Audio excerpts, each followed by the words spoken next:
Josh, tell me, what was your first experience in a large improvisational ensemble? Uh, I don't know how to put that because I grew More up than playing. 10. Well, I grew up playing in big bands, so Okay. that was there was a lot of improvisation in those big bands and a lot of arrangements. I would say my first real experience using some of those techniques was in LA playing with Kim Richmond's Monday Morning Reading Band. But my first experience performing that way was with Marco Ainetti's groups that used concepts from Cecil Taylor and Bill Dixon. Okay. And do you remember when that was? What year that was? Or That was 1995. 95. Right.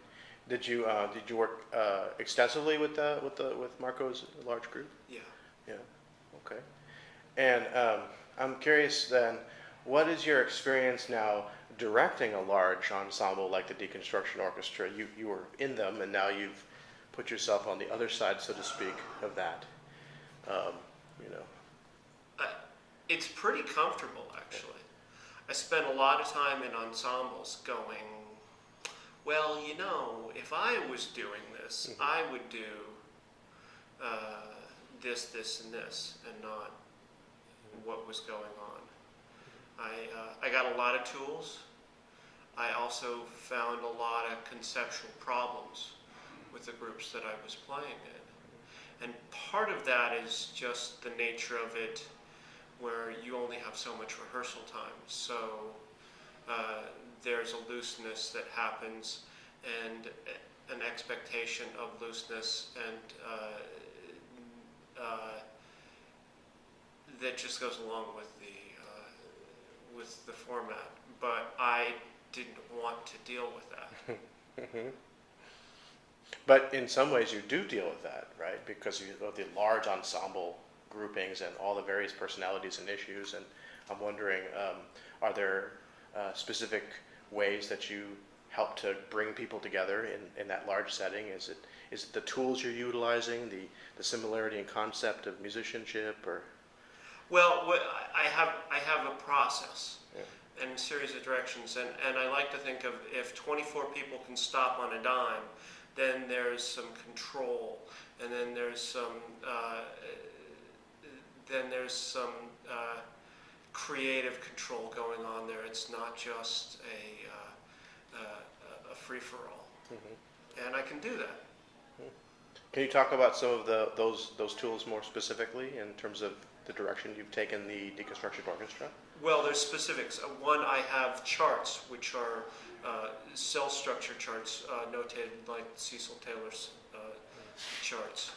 Two, I have hand cues for specific hits and falls and held notes. And three, I have flashcards, which give specific directions to people as we're going through. And I make it very clear that I will do a three-step process. I indicate who I want to take a particular action. I indicate the action, and then I give the signal for that action to be executed. So there's no question about who, what, when.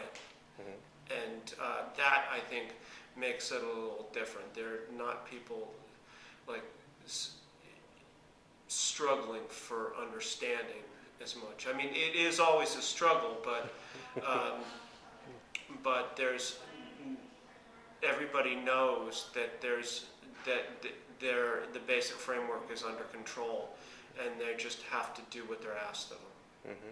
And do you find that you utilize certain individuals with certain skill base, or do you look for a wider selection of, like, say, where they came from musically in your groups, or how do you assemble these ensembles? I would say that I first just asked people in the improvised music community, but they didn't want to do it. So now I've asked people from every different aspect of the community, and use their strengths that they bring to the group, and I'm sorry to any of those people who didn't want to do it originally, or see it and want to do it. Right. You know. Right. Exactly.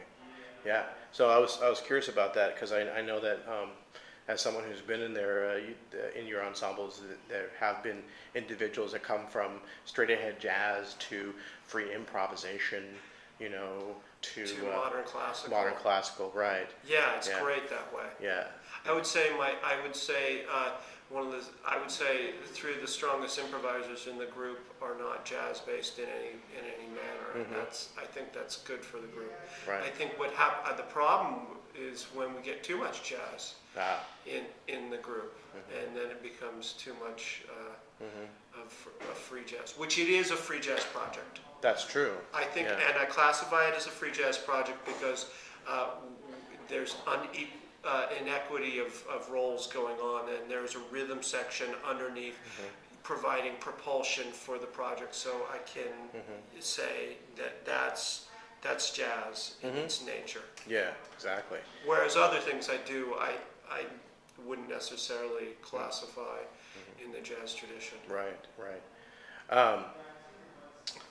So your background, you know, speaking of that, since you brought that up, so your background started in the jazz, but Big band hell. In big band hell, and then you moved into smaller ensembles, and Well, I was always dealing with improvising since I was an early kid. I went through. I hate saying this, but I did go through the Berklee school systems, and I had a bad experience later on because it is very conservative and very, very competitive in a mean way. But I worked with Philip Hardiman, who was the person who put together the jazz program for the Berklee schools, and I got a ton of experience from working with him. And then later, I worked with Rory Schneider at DVC, right, and that was really eye-opening because whatever direction I wanted to go, he would encourage. He would just want me to take everything I was doing apart and understand what I was doing. yeah. And he's got quite an extensive background in music education, actually. Right, and what's an decades. interesting thing is if you actually look at, in certain ways, his take is very conservative, but at the same time he's very open. Right, yeah. And I also read, speaking of being very open, that you had experiences working with Cecil Taylor. Is that Yeah. true? Yeah. And what context? I'm just curious about that. Large ensemble. Oh, okay. So that interconnects to your Deconstruction Orchestra project. Right. Well, those are looser. Those were another one of those situations which I found conceptually problematic. That I got a lot of tools from, but that I found, and I think that at the time, the tools that they were using were probably a reaction against all those things, the big band hell. Right. But the part of I found the direction too nebulous. Right. Okay.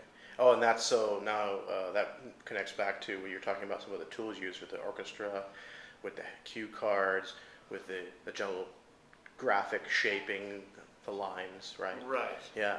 So speaking of that, can you talk a little bit about what the premiere is at Summit this year? Because you've written a set of new pieces, and they're based in architecture. Could you talk a little bit about the basis of those pieces that you're going to be performing with your orchestra? Works inspired by the work of Frank Gehry. And he was an architect. Yeah.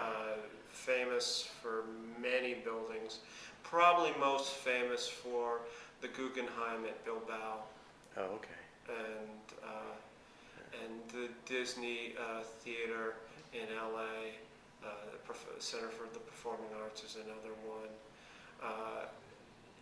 His work really redefines space, and I found a quote from him online. He was giving handwriting samples to a journalist, and he says, "If music is liquid architecture, is architecture structured sound?" Aha! So I can see where the inspiration potentially came from in order to put this together for the orchestra. I also think of, my father was an architect, and I think of the orchestra in this manner. I would ask him how much math he had to know, and he said to me, "Well, Josh, I have to have an understanding of architecture, but in a sense I just imagine what I want from the space, and then the structural engineers come in and figure out how to make that work." And that's how I see my orchestra, is that I ask what I want from the music and from the musicians, and then the musicians are like the structural engineers, see what they can do to make what I'm asking of them work. Mm-hmm. Wow. Okay. So that starts to bring everything together.